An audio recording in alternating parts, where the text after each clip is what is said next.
সুপ্রিয় দর্শক, আসসালামু আলাইকুম। সবাইকে স্বাগত জানাচ্ছি আজকে গুরুত্বপূর্ণ সংবাদে। প্রথমে জানিয়ে দিচ্ছি সংবাদ শিরোনাম, পরে বিস্তারিত। উপসাগরীয় দেশগুলোতে নতুন করে ক্ষেপণাস্ত্র হামলা চালিয়েছে ইরান।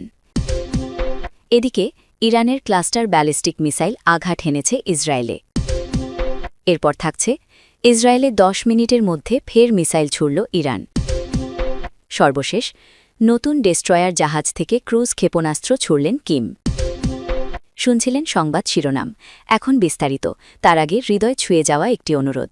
যদি আয়াতুল্লাহ আলী খামেনির নামটি শুনে আপনার বুকের ভেতরটা ভারী হয়ে আসে, যদি ভোরের সেই খবর একটি দীর্ঘ অধ্যায়ের সমাপ্তি আপনাকে নীরবে কাঁদায়, যদি মনে হয় এই বিদায় শুধু একজন মানুষ নয়, একটি সময়, একটি সংগ্রাম, একটি ইতিহাস বিদায় নিল, তাহলে কমেন্টে লিখুন, হে আল্লাহ, তুমি আয়াতুল্লাহ আলী খামেনিকে জান্নাতুল ফেরদৌস দান করুন।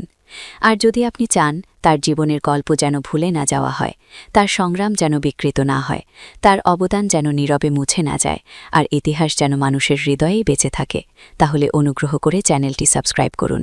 সাবস্ক্রাইব মানে কেবল একটি বাটনে চাপ দেওয়া নয়, এটা হলো শ্রদ্ধা জানানো, এটা হলো স্মৃতিকে ধরে রাখা, এটা হলো সত্যকে নীরবে পাহারা দেওয়ার এক ছোট্ট অঙ্গীকার, এটা হলো ইতিহাসকে ভুলে যেতে না দেওয়ার দায়িত্ব নেওয়া।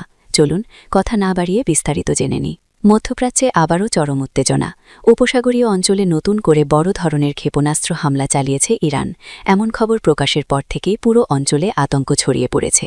কাতার, সংযুক্ত আরব আমিরাত, সৌদি আরব, কুয়েত ও বাহরাইন একাধিক দেশে একযোগে হামলার খবর সামনে আসতেই বিশ্বজুড়ে শুরু হয়েছে তীব্র আলোচনা। যদিও সংশ্লিষ্ট দেশগুলোর দাবি, তাদের শক্তিশালী আকাশ প্রতিরক্ষা ব্যবস্থা অধিকাংশ ক্ষেপণাস্ত্র ও ড্রোন আক্রমণ প্রতিহত করতে সক্ষম হয়েছে।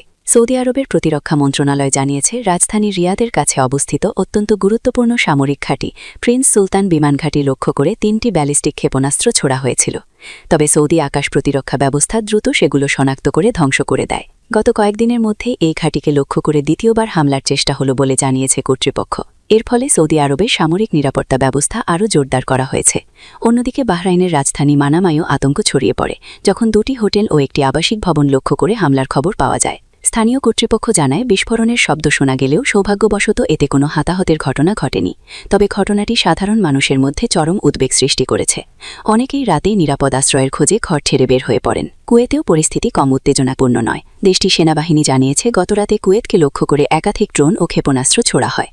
রাজধানী কুয়েত সিটির দক্ষিণে অবস্থিত একটি বিমানঘাঁটির কাছে বিস্ফোরণ ও আগুনের ভিডিও ইতিমধ্যে সামাজিক যোগাযোগ মাধ্যমে ছড়িয়ে পড়েছে। যদিও কুয়েতি কর্তৃপক্ষ দাবি করছে, তাদের প্রতিরক্ষা ব্যবস্থা অধিকাংশ হামলা প্রতিহত করেছে। নিরাপত্তা পরিস্থিতির অবনতির কারণে কুয়েতে অবস্থিত মার্কিন দূতাবাস সাময়িকভাবে বন্ধ ঘোষণা করা হয়েছে। মার্কিন সংবাদ মাধ্যম সিবিএস সরকারি সূত্রের বরাতে জানিয়েছে, দূতাবাস খালি করার প্রক্রিয়াও শুরু হয়েছে। এতে করে নতুন করে আশঙ্কা দেখা দিয়েছে, মধ্যপ্রাচ্যের এই সংঘাত কি আরও বড় আকার নিতে যাচ্ছে। এদিকে কাতারের কর্মকর্তারা জানিয়েছেন, তাদের আকাশ প্রতিরক্ষা ব্যবস্থা 13টি ক্ষেপণাস্ত্র সফলভাবে প্রতিহত করেছে। তবে একটি ক্ষেপণাস্ত্র দেশটির জলসীমায় পড়ে। যদিও এতে কোনো ক্ষতির খবর পাওয়া যায়নি, তবুও এটি পুরো অঞ্চলে নিরাপত্তা উদ্বেগকে আরও বাড়িয়ে দিয়েছে। বিশ্লেষকরা বলছেন, একাধিক উপসাগরীয় দেশে একযোগে হামলার এই ঘটনা মধ্যপ্রাচ্যের ভূ রাজনীতিতে বড় ধরনের পরিবর্তনের ইঙ্গিত দিতে পারে। বিশেষ করে যুক্তরাষ্ট্র ও তার মিত্রদের সামরিক ঘাঁটি থাকা দেশগুলো লক্ষ্যবস্তু হওয়ায় পরিস্থিতি দ্রুত জটিল হয়ে উঠছে। এই হামলার পর উপসাগরীয় অঞ্চলের দেশগুলো তাদের আকাশ প্রতিরক্ষা ও সামরিক প্রস্তুতি বাড়িয়েছে। আন্তর্জাতিক মহলেও উদ্বেগ বাড়ছে, কারণ পরিস্থিতি যদি আরও উত্তপ্ত হয়, তাহলে তা শুধু মধ্যপ্রাচ্য নয়, পুরো বিশ্বের জ্বালানি বাজার ও নিরাপত্তা পরিস্থিতিতেও বড় প্রভাব ফেলতে পারে। সব মিলিয়ে প্রশ্ন এখন একটাই, এটি কি শুধু সতর্কবার্তা, নাকি মধ্যপ্রাচ্যে আরও বড় সংঘাতের সূচনা? বিশেষজ্ঞরা বলছেন, আগামী কয়েকদিনই বলে দেবে এই উত্তেজনা কোথায় গিয়ে থামবে। মার্কিন সংবাদ মাধ্যম সিবিএস সরকারি সূত্রের বরাতে জানিয়েছে, কুয়েতে অবস্থিত মার্কিন দূতাবাস খালি করার প্রক্রিয়া শুরু হয়েছে। কাতারের কর্মকর্তারা জানিয়েছেন, তারা 13টি ক্ষেপণাস্ত্র প্রতিহত করেছেন। একটি ক্ষেপণাস্ত্র দেশটির জলসীমায় পড়ে। এদিকে ইরানের ক্লাস্টার ব্যালিস্টিক মিসাইল আঘাত হেনেছে ইসরায়েলে। মধ্যপ্রাচ্যের আকাশে আবারও যুদ্ধের আগুন। এবার দখলদার ইসরায়েলকে লক্ষ্য করে নতুন ধরনের ভয়ঙ্কর হামলা চালিয়েছে ইরান। এমন খবর সামনে আসতেই বিশ্বজুড়ে চাঞ্চল্য ছড়িয়ে পড়েছে। ইরান থেকে ছোড়া একটি ক্লাস্টার সমৃদ্ধ ব্যালিস্টিক মিসাইল ইসরায়েলের একটি এলাকায় আঘাত হেনেছে বলে দাবি করা হয়েছে। এই ঘটনার পর পুরো অঞ্চলে নিরাপত্তা সতর্কতা জোরদার করা হয়েছে। ইসরায়েলি প্রতিরক্ষা বাহিনী আইডিএফ আগেই সতর্কবার্তা দিয়ে জানিয়েছিল, ইরান থেকে ক্লাস্টার বোমা বহনকারী ব্যালিস্টিক মিসাইল ছোড়া হয়েছে। তাদের মতে এই ধরনের মিসাইল সাধারণ ব্যালিস্টিক মিসাইলের চেয়েও অনেক বেশি বিপজ্জনক, কারণ এতে একসাথে বহু বিস্ফোরক ছড়িয়ে পড়তে পারে। সামরিক বিশ্লেষকদের মতে ক্লাস্টার সমৃদ্ধ ব্যালিস্টিক মিসাইলের মূল বৈশিষ্ট্যই হল এর ভেতরে থাকা বহু ছোট বিস্ফোরক। যখন মিসাইলটি আকাশ থেকে নিচের দিকে নামতে শুরু করে তখন এটি মাঝ আকাশেই ভেঙে প্রায় ২০টি ছোট অংশে বিভক্ত হয়ে যায়। প্রতিটি অংশে প্রায় ২৫ শক্তিশালী বিস্ফোরক থাকে। এরপর সেগুলো বড় একটি এলাকা জুড়ে ছড়িয়ে পড়ে। বিশেষজ্ঞদের মতে এই ছোট ছোট বোমাগুলো প্রায় ৮ কিলোমিটার পর্যন্ত বিস্তৃত এলাকায় ছড়িয়ে পড়তে পারে, ফলে একটি মিসাইল থেকেই ব্যাপক ক্ষয়ক্ষতির আশঙ্কা তৈরি হয়। শুধু সামরিক স্থাপনাই নয়, আশপাশের এলাকা, অবকাঠামো এবং সাধারণ মানুষের জন্য এটি মারাত্মক ঝুঁকি তৈরি করতে পারে। এই হামলার খবর সামনে আসার পর ইসরায়েলের বিভিন্ন এলাকায় সতর্ক সাইরেন বাজতে শুরু করে।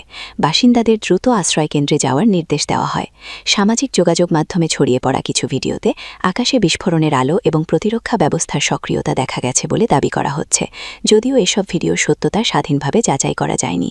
বিশ্লেষকরা বলছেন, যদি সত্যিই ক্লাস্টার বোমা সমৃদ্ধ ব্যালিস্টিক মিসাইল ব্যবহার করা হয়ে থাকে তাহলে এটি মধ্যপ্রাচ্যের চলমান উত্তেজনাকে আরও বিপজ্জনক পর্যায়ে নিয়ে যেতে পারে, কারণ এই ধরনের অস্ত্র ব্যবহারের প্রভাব অনেক বড় এলাকা জুড়ে পড়ে এবং এটি সামরিক সংঘাতকে দ্রুত তীব্র করে তুলতে পারে। এদিকে আন্তর্জাতিক মহলেও উদ্বেগ বাড়ছে। অনেকেই আশঙ্কা করছেন, ইরান ও ইসরায়েলের মধ্যে এই পাল্টাপাল্টি হামলা যদি আরও বাড়তে থাকে তাহলে তা পুরো মধ্যপ্রাচ্য জুড়ে বড় ধরনের সংঘাতে রূপ নিতে পারে। সব মিলিয়ে প্রশ্ন উঠছে, এটি কি কেবল একটি হামলা নাকি আরও বড় আক্রমণের পূর্বাভাস? পরিস্থিতি যেভাবে দ্রুত বদলে যাচ্ছে তাতে মধ্যপ্রাচ্যের আকাশে যুদ্ধের মেঘ আরও ঘন হয়ে উঠছে বলে মনে করছেন বিশ্লেষকরা।